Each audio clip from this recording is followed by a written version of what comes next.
Hello दोस्तों, आप सबका स्वागत है एक बार फिर से हिस्ट्री अबाउट एनीथिंग के एक नए एपिसोड में। तो दोस्तों, आज हम बात करेंगे गीज़ा के पिरामिड के बारे में। दुनिया के 7 अजूबों में गीज़ा का पिरामिड ही है जो 4500 साल पुराना है और आज भी सही सलामत खड़ा है। समय के साथ यह पुराना तो हुआ, मगर कभी समय भी इसको बर्बाद नहीं कर सका और आज भी वैज्ञानिक इस बात का पता नहीं लगा सके हैं कि कैसे उस समय में इस तरह के पिरामिड बनाए गए होंगे। तो दोस्तों, आज हम इसी पिरामिड के बारे में 10 रहस्यों को जानेंगे। तो चलिए बिना किसी देरी के शुरू करते हैं।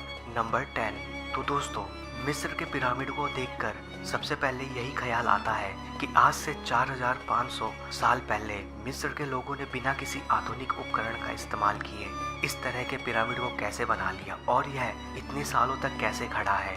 इसका राज यह है कि इसे बनाने के लिए मोटार पत्थर का यूज किया गया है। यह पत्थर अन्य पत्थर से ज्यादा मजबूत होते हैं। नंबर 9। तो दोस्तों, पिरामिड को इसलिए बनाया जाता था ताकि उसमें मरने के बाद राजाओं के शव को रख सके, क्योंकि मिस्र के लोग मानते थे कि उनके राजा भगवान का अवतार होते हैं और उन्हें सुरक्षित रखना जरूरी होता है। और पिरामिड में पत्थरों का प्रयोग इस तरह से किया जाता था कि इसके अंदर का तापमान हमेशा स्थिर रहे और अंदर इसका तापमान हमेशा 20 डिग्री सेल्सियस रहता था, फिर चाहे बाहर जितना भी तापमान कम हो या ज्यादा। और अब बात करते हैं नंबर 8 की।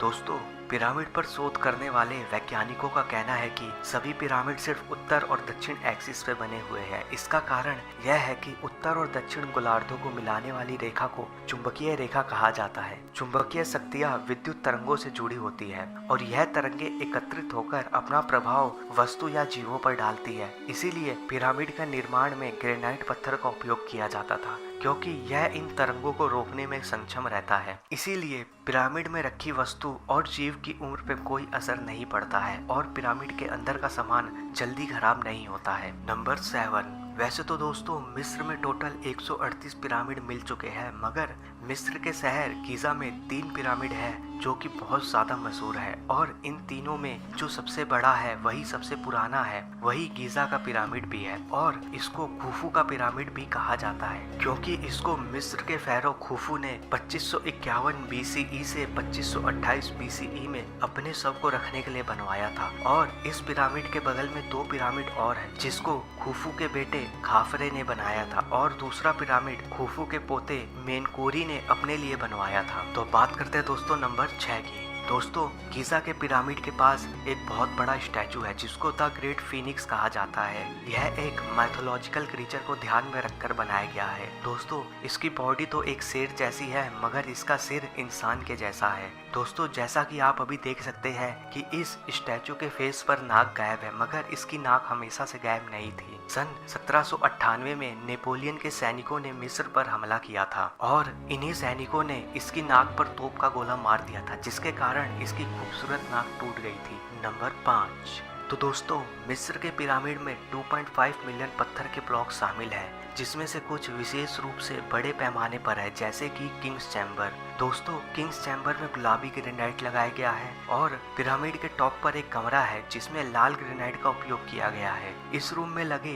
पत्थरों का वजन 25 से 80 टन के बीच का है और इन पत्थरों को करीब 800 किलोमीटर दूर से पिरामिड के पास लाया गया था। यह आज भी एक रहस्य है कि बिना किसी गाड़ी और संसाधन के इन पत्थरों को इतनी दूरी से कैसे लाया गया होगा, मगर वैज्ञानिक मानते हैं कि पत्थरों को रेत पर रस्सियों से बांधकर घसीटा गया था और घर्षण को रोकने के लिए पानी डालकर रेत में चिकनाई लाई गई थी, जिससे उसको खींचना आसान था और पत्थरों को लाने के लिए नावों द्वारा नील नदी का उपयोग किया गया था। नंबर 4। तो दोस्तों, गीजा के पिरामिड में अभी तक 3 चैम्बर और एक हॉलवे मिला है। इसका नाम grand gallery, queen's chamber, the king's chamber और द अनफिनिश्ड चैम्बर है। इन सभी चैम्बर में एयर शाफ्ट भी है। कई वैज्ञानिक मानते हैं कि यह एयर शाफ्ट हवा के आने जाने के लिए है और कई मानते हैं कि यह इसलिए है ताकि राजा की आत्मा यहाँ से बाहर जा सके। वैसे माना जाता है कि जो रानी का चैम्बर है वह असल में रानी के लिए नहीं बनाया गया था, क्योंकि इसमें बहुत सारी अजीब वस्तुओं को पाया गया है, जिसमें से एक ग्रेनाइट का गोला और एक तांबे का हुक भी पाया गया है। इसी वजह से माना जाता है कि यह चैम्बर खुफू के शौकिया वस्तुओं को रखने के लिए बनाया गया था। नंबर 3।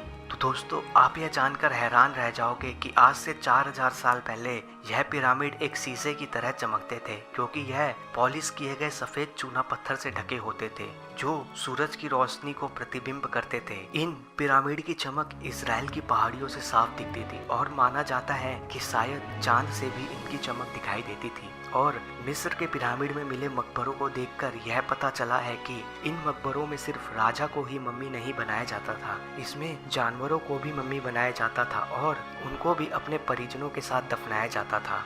नंबर 2।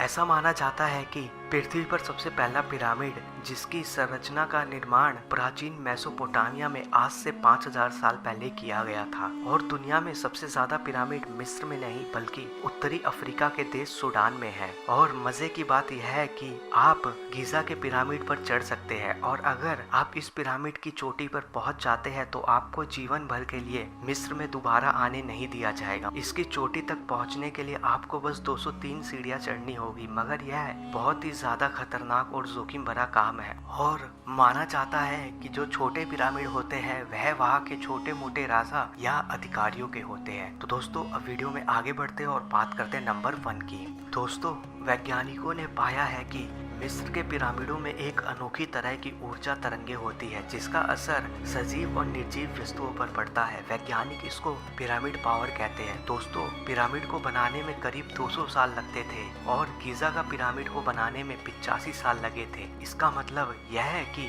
एक समय में सिर्फ एक पिरामिड नहीं बल्कि कई पिरामिडों को बनाया जाता था और एक पिरामिड को बनाने के लिए करीब 1 लाख मजदूर लगते थे। और sir William Matthew Fielders battery ही पहले इंसान थे जिन्होंने आधुनिक तकनीकों का उपयोग करके पिरामिड की खुदाई की थी। दोस्तों, 12वीं शताब्दी में कुर्द सुल्तान अल हफीज और मिस्र के दूसरे अयूबिद्दीन सुल्तान ने गीजा के पिरामिड को नष्ट करने की बहुत कोशिश की थी। उन्होंने अपनी सारी सेना को यह काम दे दिया था, मगर उनकी सेना सिर्फ एक दिन में एक ही पत्थर या आधा पत्थर ही निकाल पाती थी। अंत में इन राजाओं ने हार मान ली और पिरामिड को नष्ट करने का काम बंद कर दिया। तो दोस्तों, आज के युग में इतनी टेक्नोलॉजी होने के बाद भी ऐसे पिरामिड को बना पाना असंभव है, मगर मिस्र के लोगों ने यह काम आज से 4500 साल पहले ही कर दिखाया था। तो आप सोच सकते हैं कि उस समय मिस्र कितना संपन्न देश रहा होगा। और दोस्तों, आज के वीडियो के लिए बस इतना ही था। अगर यह वीडियो आपको पसंद आई हो तो वीडियो को लाइक करें, कमेंट करें और चैनल को सब्सक्राइब करना ना भूलें। Thank you for watching. Thank you very much.